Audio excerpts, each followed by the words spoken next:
और ये सब क्या रहस्य है? तुम पक्षी के रूप में परिवर्तित होकर जहाँ भी जाते हो वहाँ तबाही लाते हो। राजकुमार ने इतना कहा ही था कि तभी उसके कानों के पीछे से एक भारी आवाज टकराई। तुम इसका रहस्य कभी नहीं जान पाओगे राजकुमार।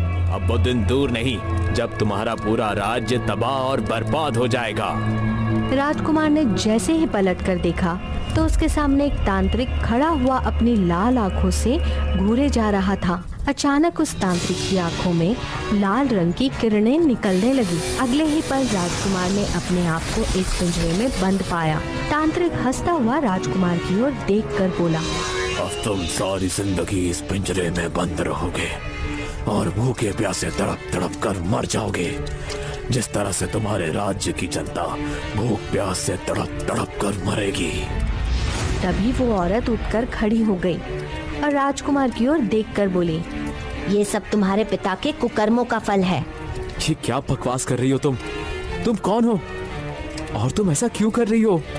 वर्षों पहले मैं भी एक आम औरत थी। मैं भी नदियापुर गांव में ही रहती थी।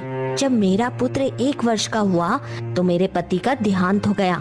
पति के देहांत के बाद मेरे भूखे मरने की नौबत आ गई।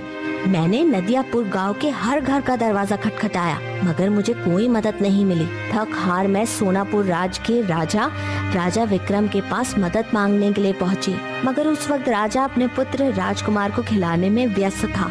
वो मेरी बात सुनकर क्रोधित हो गया और उसने मुझे धक्के देकर अपने महल से बाहर निकाल दिया।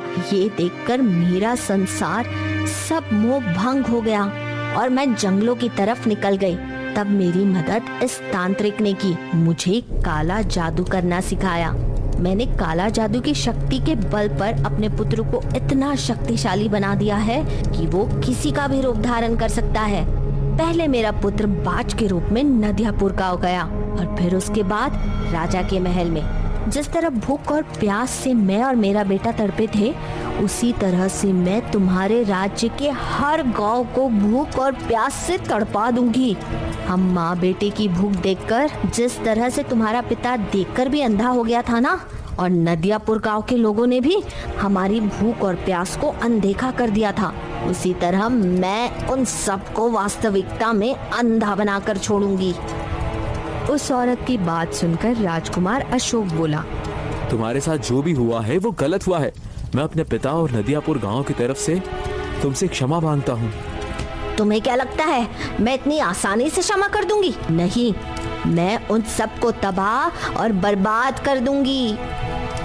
तभी अचानक राजकुमार अशोक के कपड़ों में छुपे हुए खंजर से एक इंसानी आवाज आई। राजकुमार, इस औरत और उसके बच्चे के ऊपर तांत्रिक ने काला जादू कर रखा है। इन माँ और बेटों का दिमाग स्वयं इनके बस में नहीं, बल्कि उनकी सोच पर इस तांत्रिक ने कब्जा कर रखा है। देर मत करो, इस खंजर को शैतान की मूर्ति के ऊपर फेंक दो। राजकुमार ने बगैर देरी किए हुए अपनी जेब से खंजर निकाल लिया। खंजर देखकर तांत्रिक चीखता हुआ बोला, ऐसा मत करो। मगर राजकुमार ने तुरंत वो खंजर शैतान की मूर्ति के ऊपर फेंक दिया। अचानक मूर्ति में एक धमाका हुआ और वो टुकड़े टुकड़े हो गई।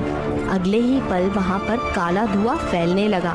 राजकुमार अशोक बेहोश हो गया। कुछ क्षण बाद राजकुमार अशोक को होश आ गया, मगर उसने अपने आप को जमुना की झोपड़ी के अंदर पाया। उसने देखा कि वही औरत और उसका पुत्र हक्का बक्का इधर उधर देख रहे थे। तभी जमुना की आवाज वहाँ पर गूंजी, घबराओ मत, शैतान का पुजारी तांत्रिक खत्म हो चुका है। राजकुमार अशोक जमुना की ओर देखकर बोला, ये सब क्या रहस्य था? दरअसल वर्षों पहले तुम्हारे पिता ने इस बेचारी औरत की मदद नहीं की। ये अपने पुत्र को लेकर जंगल की तरफ निकल आई और इसका फायदा उस शैतान के पुजारी तांत्रिक ने उठाया, जिसे राजा विक्रम के पिता यानी कि तुम्हारे दादा ने अपने राज्य से बेदखल कर दिया था, क्योंकि वो तांत्रिक वर्षों पहले तुम्हारे ही राज्य में रहता था।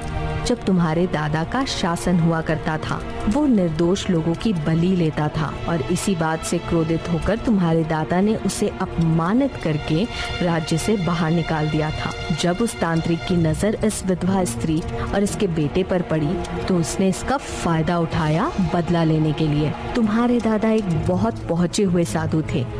उन्होंने अपने राज और राज के हर एक गांव में उस तांत्रिक से बचने के लिए एक अभिमंत्रित दायरा बना रखा था।